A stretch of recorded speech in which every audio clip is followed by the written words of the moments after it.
Hi, I'm Chef Dan from FreshPoint, and you may be wondering when are lychees in season? Well, lychees are in season right now.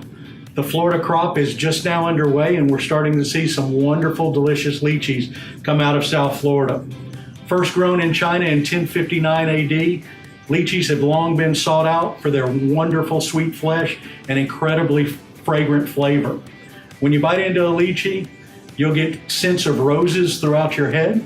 It's one of the most unique culinary experiences you'll ever have. What can you do with lychees? I like Thai lemonade. Make a simple lemonade, simple syrup, lemon juice, but juice some lychees, add a little basil, and even a serrano pepper for a little heat. Incredibly refreshing on a hot summer day. The Florida lychee crop is short, mid-June to early July. Then we'll move out west into Hawaii, China, and even Mexico. Just be aware some states do have some import restrictions on lychees, so be sure to check that you're okay to bring them in when they're available.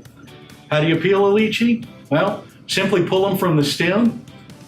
On the stem end, put your thumb in, peel the skin, pop the flesh right into your mouth and enjoy. Lychees can also be frozen. Don't peel them, just brush them off, put them in a Ziploc bag and freeze them until you need them. Fresh things come from FreshPoint.